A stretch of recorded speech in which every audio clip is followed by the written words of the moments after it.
Hey, what's going on YouTube? My name is Tom Mizzle. You watch my channel Mizzle 14, and I'm here doing a review of Queen Sugar Season 3, Episode 5, A Little Longer Than Angels. Now, like I always have been doing before, I'm gonna do by character, so it'll be easier to do it. I'm just gonna do Micah's first. So Micah was in his house with a group of friends that he was meeting with. Um, the friends was named. Let me see what's their name. I forgot the names. His friend KJ, Asha, Malika, Ant.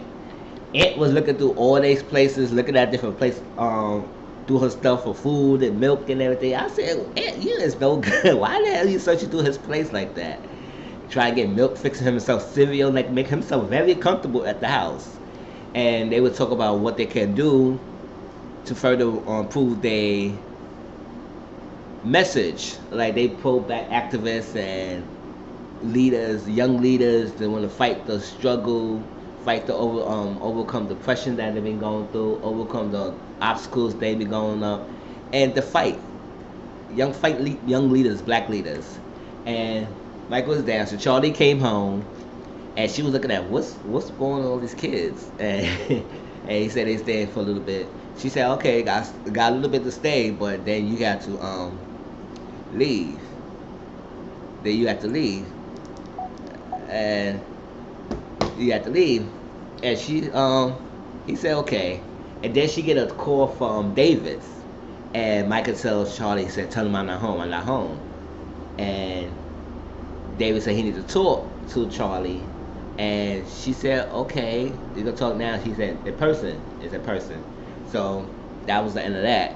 Later on, Micah was taking pictures because at the time Davis came to the house, and Charlie was telling she would consider something about having the friends at the house or something like that. And Davis came in, and Micah abruptly left. He didn't want to deal with his father because his father told him the news last episode, that he has a sister, and Micah didn't take that lightly. So Micah just left. He didn't want to talk to them, and so he went to this place and took pictures, and I guess it was like a plantation, whatever this area at was mostly white people there. It was like a wedding going on, a venue, and his mother Charlie texts him, and he denies the call. And he texts her back. He said, "I'm out. I'll be right back later. I'll see you later. Love you." And Charlie got that text. Then we get the scene where Micah and the kids was sitting at this place, and they were sitting at the chairs and the Porsche and everything. And this white guy came. He said, "You have to leave. Y'all can't sit there." And he said it's a 200-old chair, and y'all not can't sit there.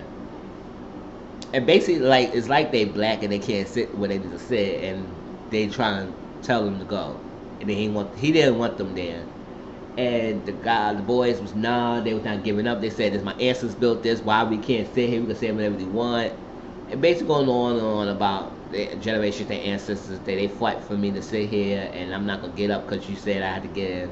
So the guy said, "You gotta leave." So Ant got up in his guy's face, like it looked like he was ready to sort of like fight or something.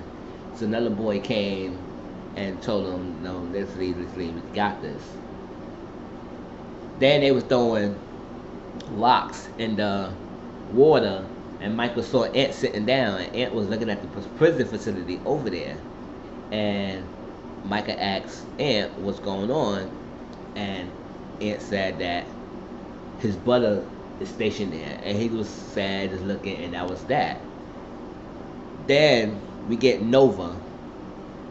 Nova was typing away. She was writing in her laptop at Ralph H's porch and typing away. And Remy came and talked to her, and he said, "Oh, you working hard. You looking like that." And he said, "Working hard." And I said, I congratulate you that you doing this thing. And she said, "I'm working on a proposal, and it's done." And she showed him the proposal. It's untitled, but she's working on it. She's having a good time with her book now. Like her mind is flowing. She just going on and on. And he said he will support her. He'll be the first supporter, getting her book and everything. And he's congratulating that. It seems like it's gonna be an open story open storyline between Remy and Nova and the connection between them. We're gonna be building. It's leading up to that. Before the scene where Remy and Nova start talking on the porch, Remy was talking to Ralph, and Remy's like talking about the land, how he proud of Ralph Angel for being a young black farmer and taking care of the land, to be entrepreneur, to manage the land, and taking everything together. So at that time, Ralph Angel was getting a text from Darla, and Darla said we need to speak to Blue about something. Now to jump back, we should speak to Blue. Now I'm gonna talk to that later. No, to jump back, Darla was taking Blue out, right?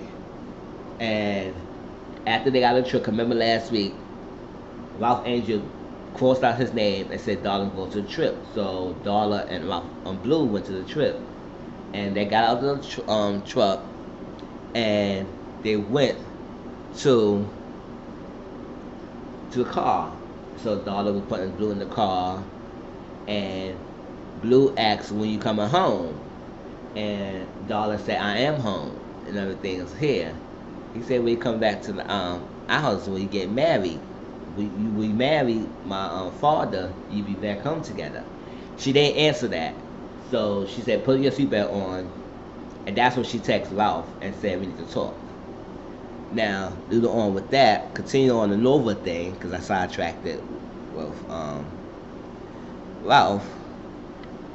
Nova and Remy, Remy said he wanted to get Nova mind off of something, because Ralph said, you need to get off my porch, because you've been here for a long time, you kick him out, you need to go home or something.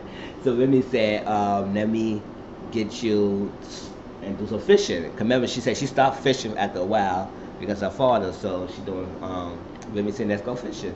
So he took her to the fish area, and she had her purse with her and everything, and Ralph, Remy said, we're going to carry the vest. She said, I'm not wearing that. What you doing? He said, my father's doing it. He said, your father had your own way. It's my way, and we need to make sure we protect that horse cause. We don't want to take any chances. So she put the vest on, and then she was going to still go to the boat. And he said, no, you can't carry that thing. She said, my laptop there, I got to take notes. He said, get a notebook and a pen. And he said he take notes there. As I'm an old school person too. Like when I take notes to shows, I write my notes. So notebooks and pen it is. So I was like, hey, old school it is, old school it is. And she was like, okay. And she didn't fight him off of it. And she was like, there's a lot. It was just simple, but it's not going on. So they continue on in the boat. They was talking about how Remy was telling Nova that he read the article with the kids, and he liked the message that the kids going and the article written, but she's upset that they misarranged or misscrewed the words or changed the article around to fit their needs instead of what she wrote, because she wrote something different and they changed it around. So she was upset about that, and then they were reminiscing about Ernest and the father, and said that he remember her father, and then she was talking about her mother and saying that she wondered how her mother was before she never got pregnant and everything, how life would be different and stuff like that. It was like a bonded thing between them. They were talking, have a deep conversation, deep connection.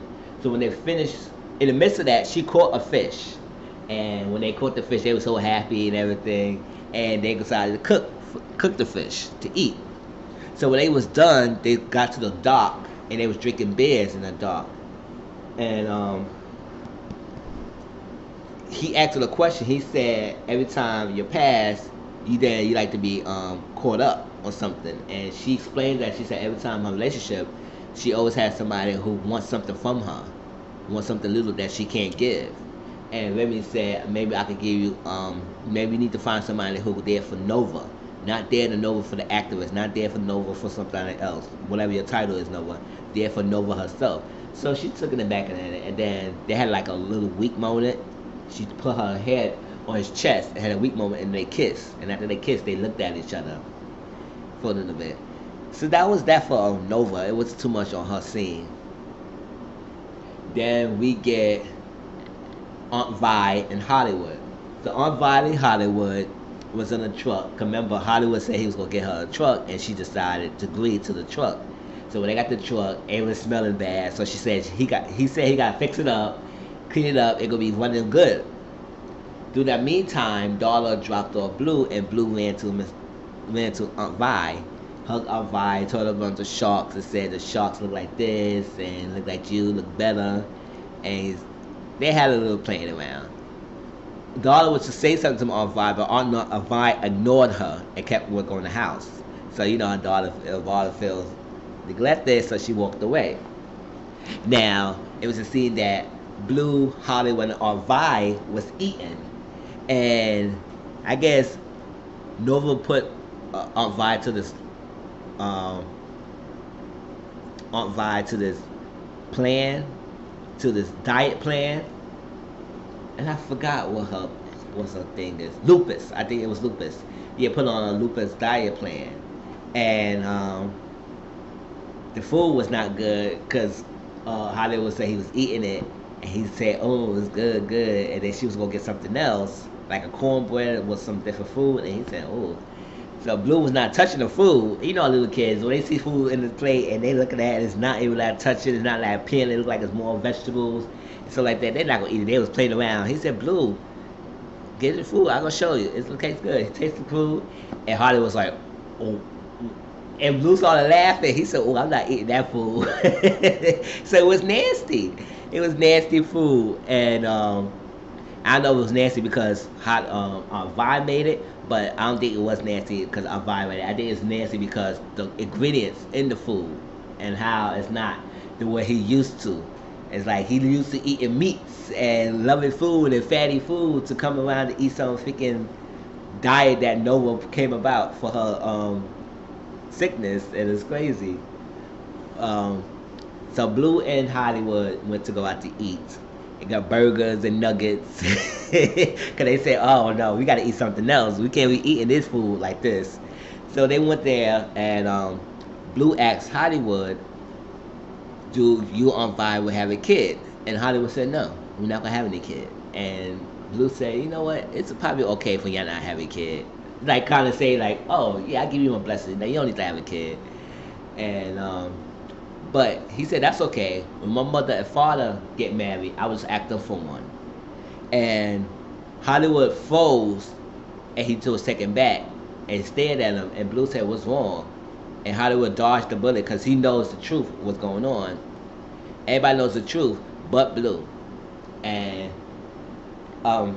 he said, "Let's get a nugget." He tried to hide the nugget, and then they ate the nugget. So later on, Vi and Hollywood was sitting down at the table, and Vi was sorting through her medications and writing things down, and saw the paper with the chat group. And Hollywood came with a bow, and I guess it was cauliflower mac and cheese or something good, but also something that's comfort food. And he said, "I love Nova, and this diet is good, but I need to have my meats. I need to have this. I can't have all this craziness." And they ate it, and Aunt Vi said, "Oh, it was good," and they hugged it out. So that was nice little scene with those people. Now continue on Ralph. So Ralph went to his boss's house, and they had like a little family dinner, and they was while the mother was preparing for the food, they asked Ralph if he could dig in and eat some of the like appetizers like spring rolls or something. He didn't know how to make it, so the boss's daughter came and showed him how to make it. Like you dip the rice in the water, dip it, and then after you did that, it sets a while. Then you put your ingredients on any ingredients you want to eat, and then you roll it up and just make your little spring roll. And well, Ralph was making it, he put a lot of stuff, but he just botched this thing. It wasn't even perfectly rolled. It was like, what the hell was that? It wasn't even the roll similar. So he was eating it, but it was still good. So she gave him hers spring roll to eat, and he that. And I guess Ralph was looking at a picture, and she explains about her grandfather, his history, that he fought in the Vietnam War and he died into that. And it was a lot. They was reminiscing and talk about things until the family came in. They had like a whole family dinner for a while. In the midst of that, um, Ralph came home and he saw the parole that he was working with, there, and Paroli was sitting there. He said he asked Ralph if he needed a place to stay because the place that he's at, he can feel that somebody can do something and he could go back to jail, and he don't want to do after jail, and he feel like the place gonna be raided and the cops will come around there anytime they could go back to jail and he can't go back. So Ralph was like, "You can stay here for the night, but I don't want any trouble." He said, "No, I ain't gonna have no trouble, no trouble." He said, "In the morning we gonna figure something out." So the next morning, the Paroli, I forgot what the Paroli name was, so that's why I call him Paroli. Paroli was on the phone with somebody, and I guess he was trying to make arrangements to stay in somebody's house. And Ralph Angel was talking to him, and he said, "Did you find a place?" And he said, "Yeah, stay with my friend, everything." And he said, "Not yet. I'm still working on it." He said, "Not yet. I'm still working on it." And then he said, "Well, you go like your grandma," but he said his grandma kicked him out because your grandma was like, she felt like he's gonna get in trouble again, and she kicked him out, and she didn't want that trouble. So did he ask Alejandro, "Did you ever feel unwanted when you got out? They like you don't belong here." And Ralph said at first he felt like he wasn't along. He didn't feel accepted. It was hard. He had to struggle to get what he needed to get until he came around. So I guess it was that connection between those two that start building. So later on, he met with the Paroli again, and Ralph asked him, "Did you have any updates on your liver situation?" He said, yeah, he had his friend to stay with him a couple of days, but Ralph Angel was like, "That's not a good idea, because you stay with your friend house. It's not safe for a Paroli to stay with your friend house because you might get back in trouble, or you can go back to jail." So Ralph Angel said, "You know what? You can stay here as long as you get something better. But since you stay here, you need to put ground rules. It's not a hotel. I have a son. You gotta follow my rules." Foley said, "Thank you, thank you." So I think Ralph Angel's coming around and trying to help this guy, give him the guidance that he needs to get off track based on the conversation. So the last scene, continuing with Ralph, right? No. Ralph went to the dock and saw the boss's daughter, because I think Ralph is liking the boss's daughter, and he just want to get to know her more, get to know her better, to see him go out on a date with her, just to get her mind off of Darla. He trying to get his mind off of Darla, move on from Darla, and start his life over. He has a son, but he want to continue going. So he asked her for the date for this weekend, and she was like, "Oh my gosh, this weekend, no. I can't do the Saturday, I got something." So he take that as like he dissed them, and it's like, we can't go on a date at all, and it's not gonna happen. So he started walking off. He said, "Oh, I feel like he feels defeated." I said, "Oh, Ralph, no." She said, "You do know there are 6 other days of the week, right?" And it just made him kind of laugh, because it's like, yeah, it's not like end of the world when I turn you down for one day. We could do something else for another day. And she said, "I'm free Monday." And he said, "Cool, Monday it is." I said, "Oh, Ralph H, you got a date, yes." Finally, do something else. I mean, yes, he was freaking and he was getting himself off, but that was like a vulnerable thing. He just wanted to get off. But now he has a chance to freaking date and meet somebody new. Even though his boss's daughter, so we just gotta see what's different with that. Now, Charlie, right? Charlie, through the midst of that, David said he had to call him to see Charlie. He came to the house and talked to Charlie. Remember, that's the time that Micah left out. I said I was going to get back to it, so there's now. He left out. And he said, "What's that about?" And this is what David went to tell her. He said, 13 years ago, I had an affair. It's like that. Remember, they divorced now. Charlie and David's divorced. But we know that big old scandal that messed up their marriage. And now he had an affair, and he has a daughter. And he said the daughter mom passed away. And the daughter mom passed away, and he said he gonna move back to LA to take care of her, to raise his daughter. And she was like, "You had an affair in our city, raise his daughter?" So he was trying to flip it and make it vulnerable. He said, "Oh, her name is Tia. I think what's it? Tia, 13 years old. Yeah, he said her name Tia, and he trying to show her the picture, and she was like, no, no, no, don't you dare use that girl face as a way to grow sympathy and like have me to drop my guard down. And she said, how could you do this? It's like, it was one thing when they had the scandal. Now it's another thing when you find out you have another child on the way, and you telling me you moving back to L.A. to raise his daughter, and it's with my Micah. And then he said he told Micah before he told Charlie. She said, what? You told our son before you even told me? Now, yeah, you left them out there to deal with this? And he said, I'm trying to call. She said, try to call. So she kicked him out and everything. I understand. It's like, come on. When you going through this issues and you have this freaking one thing, and then all of a sudden y'all person you thought everything was good because you thought it was your only a child has another child out the way, had this secret for you for all this long time and never told you until now, until the mom passed away. That's like a slap in the face. And she kicked him out. She started breaking down.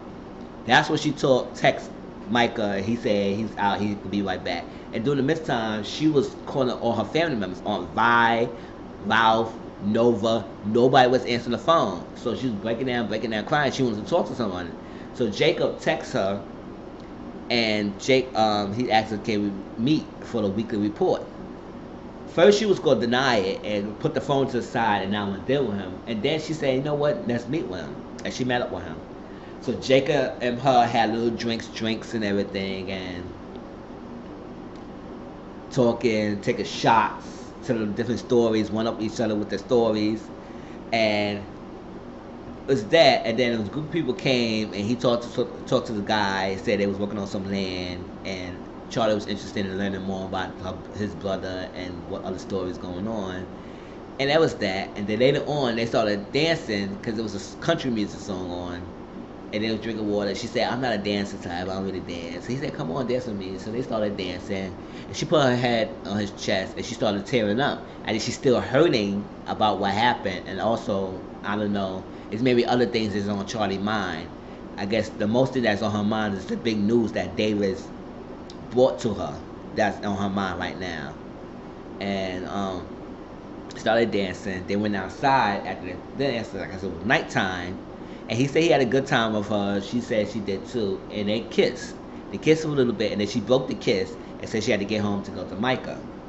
And he said, it's okay, it's okay. And he got home. She was in the bath. And that's how that scene ended. She was in the bath. And she just was like sitting there thinking. You know how sometimes when you got a lot of things in your mind and it's so heavy, you got some recent news, and you just, a nice warm bath will make you feel good, or a shower, and you just sit there and think. So she's sitting there thinking, and like she was crying and she was tearing up and she was thinking things, and that's how it ended. Now, before I go into that, right, Ralph and Darla had to sit down with Blue, right? And this is a good thing. I was like, the reason why Blue was acting up in the beginning of the season is because he know the change of the dynamics between his mother and his father, and he was acting up. Children act up when they know it's a change in their family dynamic. It's not like they're acting up just to act up. You gotta see why they're acting up, and it's usually between their parents. So Blue and Darla sit down and have a talk, and I said this is a good time to have a talk with him, because I was saying, when y'all gonna let this boy know what's going on, that you're not gonna be together, you're not marrying, y'all gonna be living separately. And this is when they had their talk, and they told Blue that mommy, daddy are still living around here. They still in the farm. And she said, "You done the farm?" She said, "Yeah," but they would have two. He would have two separate bedrooms, one from his mom's house and one from his house. So Blue started catching on. He started getting sad and crying and sad like that. And then he wasn't crying at that. What made him start crying was when he said, daughter told him that your father and I is not getting married, and they're gonna be friends. And that's when he started getting sad, because he said, y'all told me it's gonna be forever. And his whole forever reality is broken down, because he realized his mother and father gonna be together forever. He gonna have a family with them. It's gonna be their bonds, those three. And he was gonna try to ask for more siblings, but he can't do that now because their parents not together. So he started crying. He's breaking down. He didn't want to hear them. And he's reassuring, we love you. it's not gonna change how he feel about you. He went to his room. He didn't want to talk. And my Andrew started crying. I started tearing. I said, "Oh my gosh!" But he needed this to hear because if long you pull along in this, he was still acting up, and he gonna get older. It was like he gonna start resenting you. So it's time to tell him now, so he can heal from it instead of holding out for him. And it's good that they ain't tell all the details because he don't need to have all that detail because he's still young. But at least tell him enough that he knows that it's a change of their family and why his father and mother is not really together like that. And they had to explain to that to them. So that was a touching scene, and it was like I said, kids need to know. You can't keep hiding things from kids, especially if you don't think they know. They usually know and they sense things. So it's better to tell them and tell them in a way that they can understand. Not too much that they are too much of an adult and you got to tell them all that stuff, but tell them what kids can understand at their age level. So it was good for them to tell them that. And that was the episode. Hope you like Queen Sugar. Just like I said, it was a good episode this week. I love the show. The series is really thought provoking. It's really giving you emotions. It lets you think. It lets you build. Like I said, the acting is great. So please like, comment, and subscribe to my channel. And share my videos if you get a chance. And I'll talk to you all later. Peace.